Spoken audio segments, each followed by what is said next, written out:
In this video I'm going to show you me cutting a very big hedge. I have done a very similar video to this before. Unfortunately, due to a copyright strike, I had to edit the audio on it very badly. In this video I'm going to be using the KM100R, and that's the engine for my steel combi, and I'm going to be using the HS45, both steel units, and with the combi I also at some point will be using the extension pole, because as you'll see in a minute, this hedge is very big.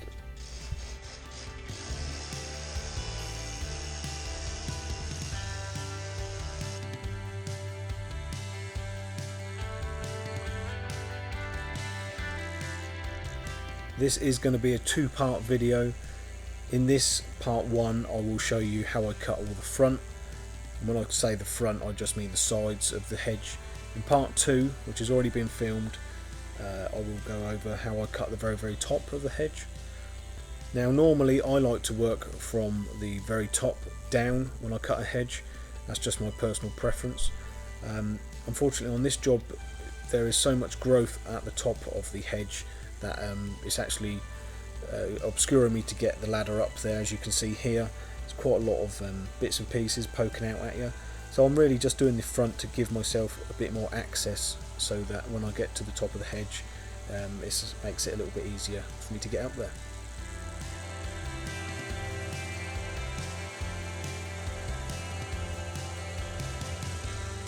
As you can see, I do have a small sheet down on the ground. It's basically only because I'm cutting this hedge over the top of a shingle driveway, and if I don't cover it up a little bit, when I go to clear up, there's always going to be thousands of bits caught in the driveway which I can't quite get away. If I was doing this over grass, I probably wouldn't worry too much. I can quite easily rake up off of the grass. It's not very easy to rake up off of a shingle drive, so I like to use a sheet when I can.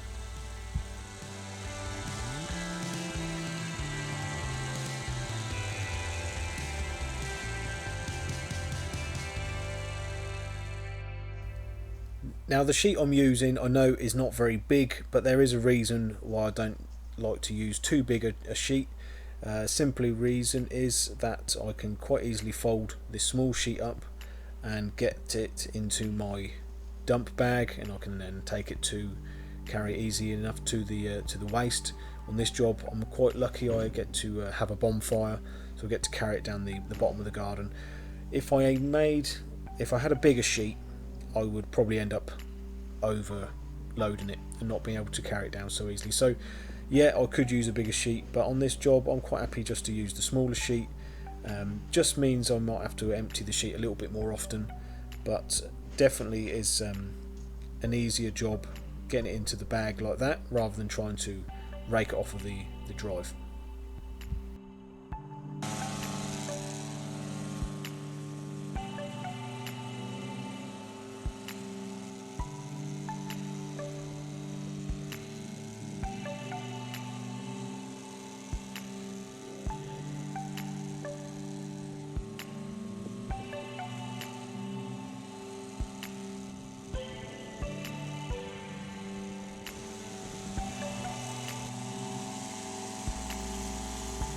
All the growth that you see me cutting off here is probably 2 years worth of growth.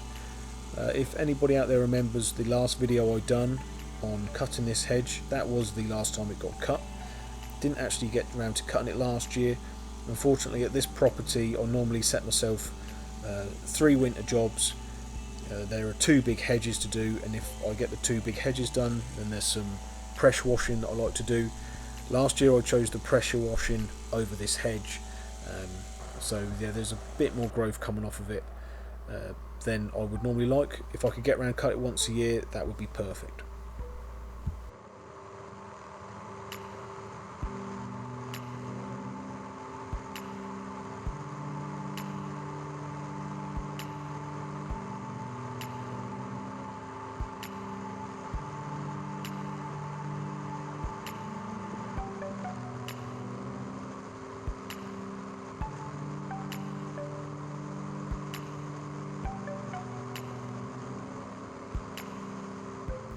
As you can see from this footage here, you can sort of see the line I'm trying to hit, trying to get it back to. Obviously you don't want to cut too deeply into these type of hedges, you will end up going into some brown, and it doesn't tend to grow back if you go into it too brown. This hedge is not the healthiest of hedges that I cut. Unfortunately, I don't think it gets cut on the opposite side at all anymore.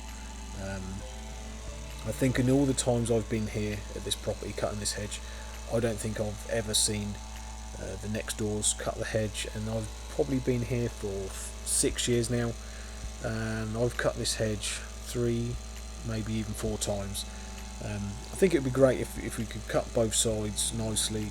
It would maybe keep it healthy, but unfortunately not the case, as you will see a few dead brown patches throughout the hedge.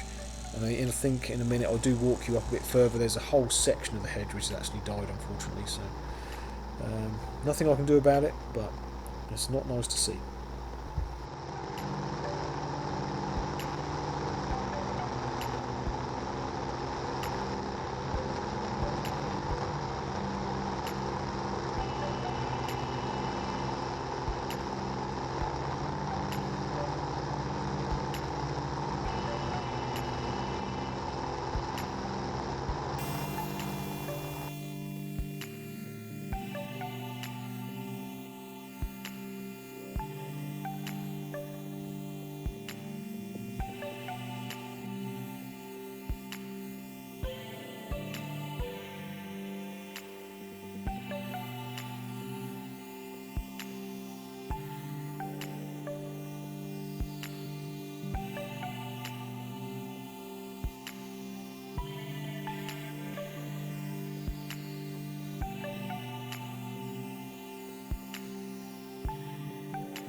I'm trying to get as much as I can with the combi without the attachment on. As you can see, I'm not reaching up overly too much.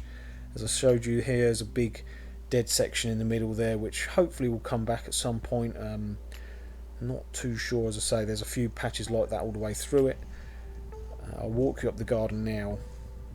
And in the summertime you don't notice this section so much because the trees here cover it over, but ever since I've been coming here, these trees here, I think there's 3 or maybe even 4, are dead as a door now, unfortunately. So I'm not sure what's going to happen with those in the future, may need replacing.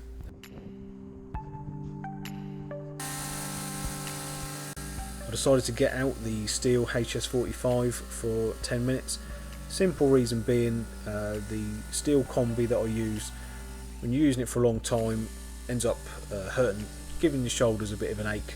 I find that the HS45 aches a whole load of different muscles. I find the HS45 is more in the forearms, whereas the combi is more in the shoulders. So basically there's no reason than just giving the shoulders a bit of a break and giving the HS45 a bit of a run.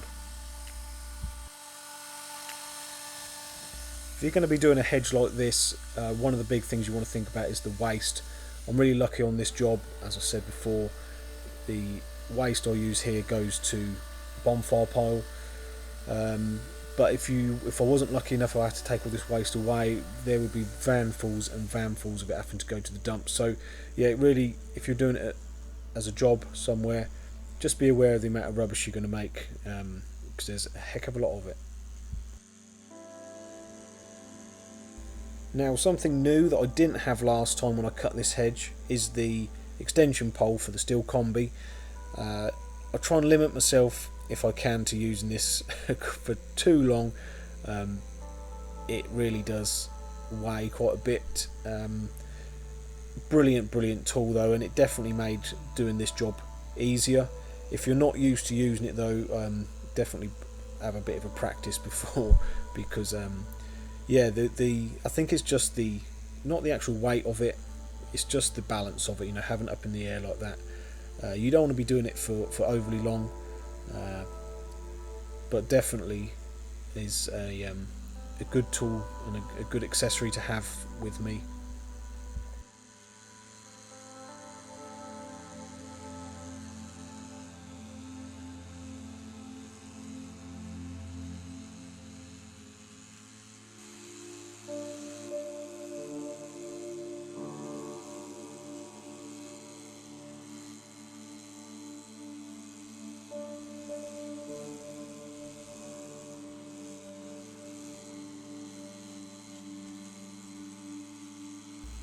Having the extension accessory for the steel combi allows me to stay on the floor longer, which is ultimately what we want. You know, it's a safer thing.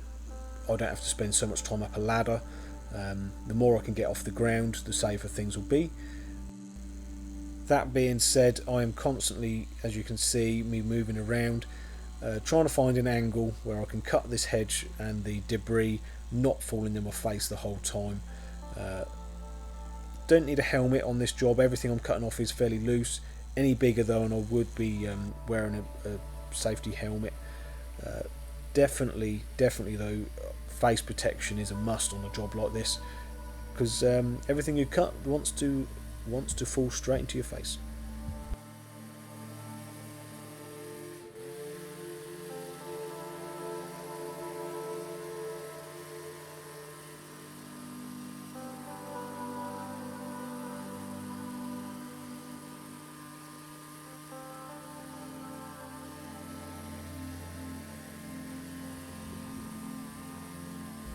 For the purpose of this video, I've really only just filmed to where the pampas grass is. I've not bothered filming the whole lot of the hedge start to finish. It would be an extremely boring video, but I will give a glimpse in a future video of everything all finished off.